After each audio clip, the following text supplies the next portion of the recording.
Next on Startup, we head to Nashville, Tennessee to meet with Susan and Rowan, two passionate entrepreneurs who started MillarRich, a company that provides meaningful differences to individuals with intellectual disabilities. Then we head to Asheville, North Carolina to meet with Lauren and Matt, a highly educated and business-savvy married couple who created Zappow, an art gallery with a twist that's drawing national attention. All of this and more is next on Startup. It all starts with an idea, and everyone has them. In the world of business, where you choose to take your idea determines where your idea will take you. Baker College is proud to support Startup and those who dare to share their ideas with the world. The American small business was built on one thing: relationships. And every time a customer walks through the door, a new one begins. Pay Anywhere was built to help entrepreneurs do what they do best. So keep loving what you do. Just get paid for it. Pay Anywhere. The Chevrolet Volt, an everyday electric car with gas for longer trips. The nature of things to come. Chevrolet, find new roads. American Express is proud to support Startup and the millions of small businesses that put in the hard work to be open for business in neighborhoods across the country.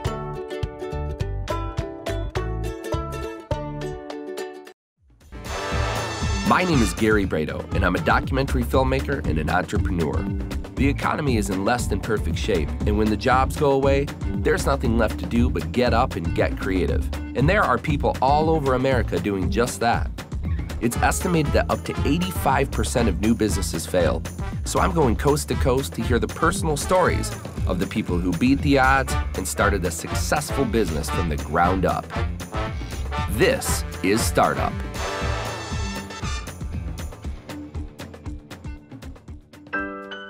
I'm on Old Hides Ferry Pike in Nashville, Tennessee, and we're gonna go talk to Susan and Rowan, who created MillarRich, a company that places individuals with intellectual disabilities into loving homes. But there's so much more to the story than that. Let's go hear it from them. Over 120,000 children with intellectual disabilities are born every year, and about 15% of the world's population have some form of disability. Disabled adults that are able to live in a home enjoy independence, but they can also count on someone to be there for support as it's needed. After working in the industry for several years, Susan and Rowan decided that they were ready to take a leap and implement their own innovative ideas through this unique placement facility. First, let's start by telling us who you are. Where are you from, and a little bit about your background. Well, I'm Rowan Miller. I'm originally from Northern Ireland. I moved to Nashville almost 14 years ago, and had the opportunity to come to the United States in 2000. I took that opportunity and haven't looked back. So you came straight there, from there to Nashville, and haven't left since? Yeah, I had no idea where I was coming, what I was getting into, and I would assume you were a huge country music fan at that point? Yeah, not really, no. No. I'm Susan Richardson, and I'm a board-certified behavior analyst. I studied down at University of North Texas and received my master's degree down there back in 1999. And then started working in the field of people that have intellectual disabilities back in, I guess it was 2001. Worked for a company based out of Kansas, and yeah, kind of the rest is all downhill from there. I've been working in this field for a long time. So tell me in very simple layman's terms exactly what it is that you do. We provide meaningful differences to adults that have intellectual disabilities so that they can learn to become more independent within the community. On a day-to-day basis, we pair individuals up to live with superb families out in the homes. Also, we're working on a venture too to make sure that people are out in the community as much as possible, that they're learning hobbies, and that they're also learning job skills. Where do the folks come from with the disabilities?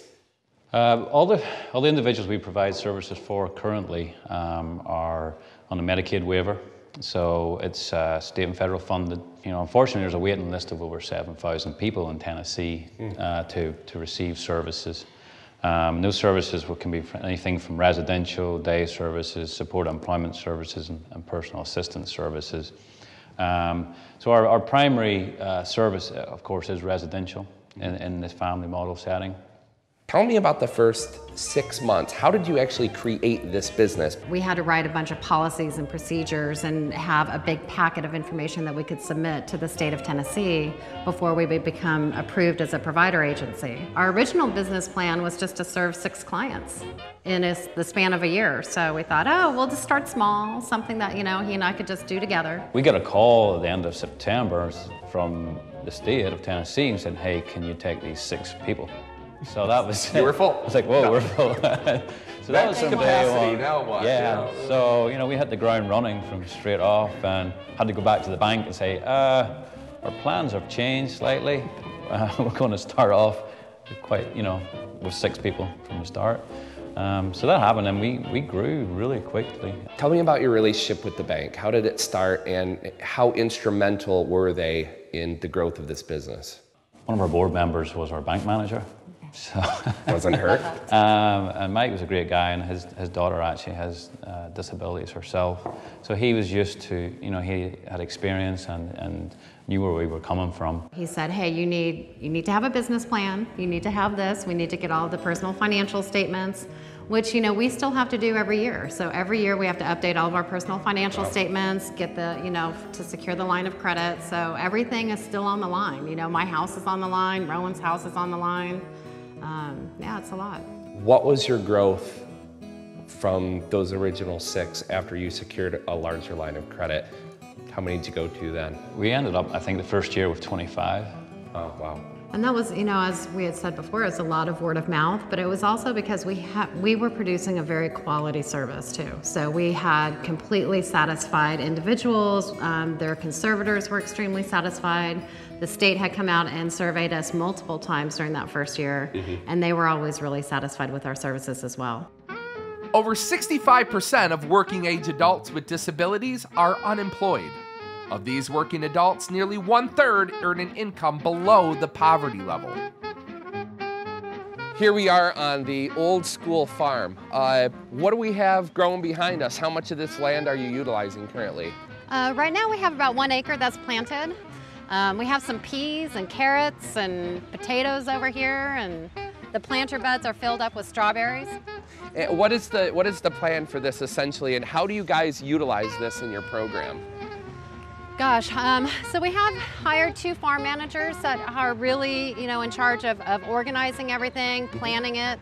And then they've hired on Josh, who's one of our great farm hands and stuff, and so they supervise him. He comes out, and he actually has a job coach that works with him as well, teaching him to become more independent on the job.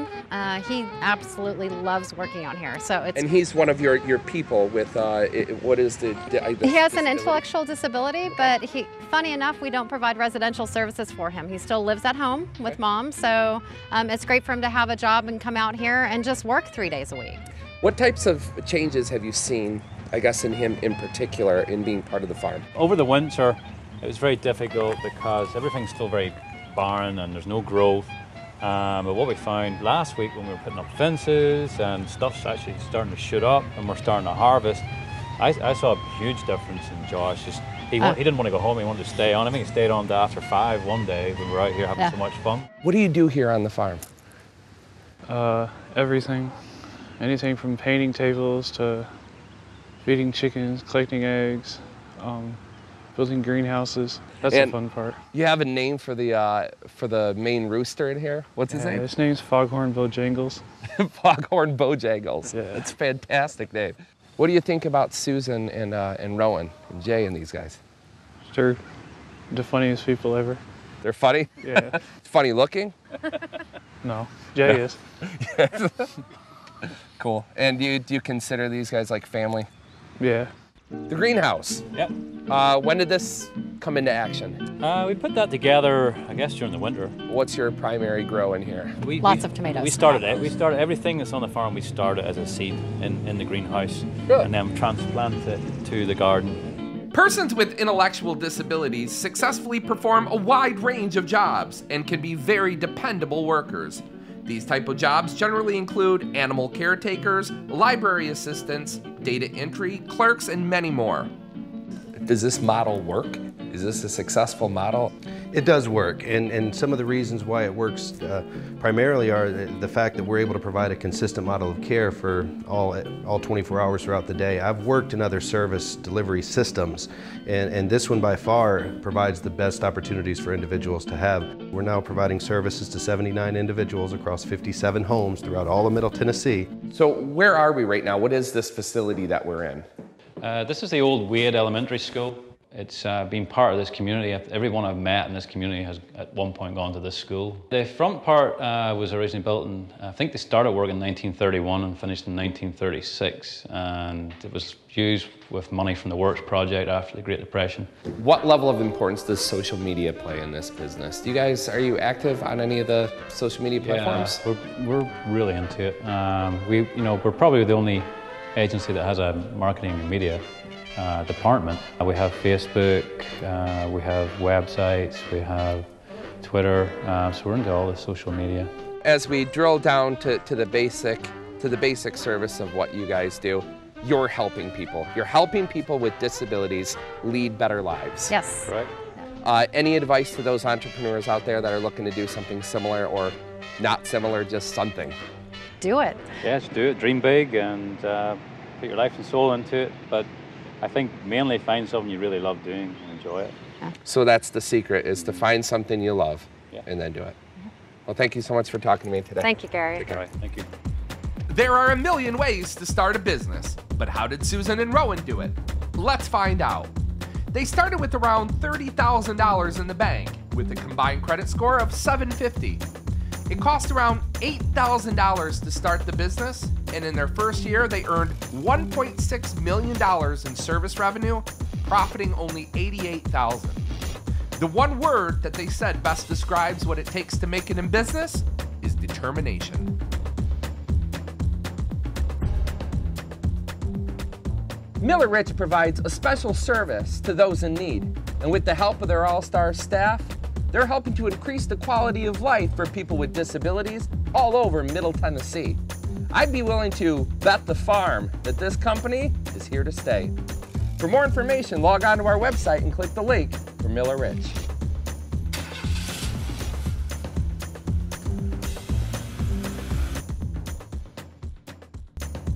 In terms of balance, I think it's something that everyone struggles with, whether they're, female or male. I think everyone is looking for balance, and I think I've just come to this idea that balance doesn't really exist, and that we have to really, instead of thinking about, family and career, we have to try to kind of bring them together and realize that you can find ways to interconnect them. So when I think about the times when my life is a little bit out of balance, I realize that there's a greater purpose to that.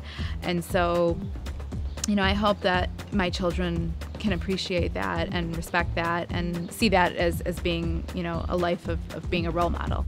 Next time on Startup, we head to St. Louis, Missouri to talk to Corey and Jason, two serial entrepreneurs who created Strange Donuts, a unique donut shop that's encouraging St. Louis residents to stay strange.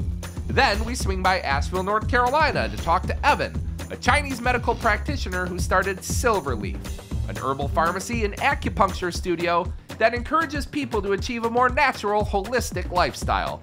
Be sure to join us next time on Startup. Another option for you. Okay. See, this might be a little bit more your color. This one fits perfect. Oh, it feels good too. Like it was made for you? I feel very free. What? So I know we're on opposite sides of the fence, but why do you always gotta balk about what you do, huh?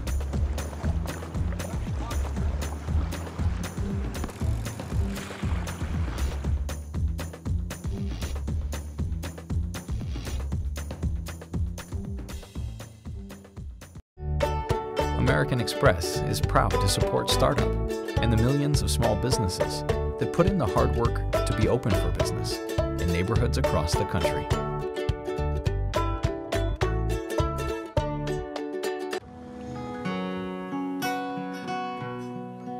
The Chevrolet Volt, an everyday electric car with gas for longer trips. The nature of things to come. Chevrolet, find new roads.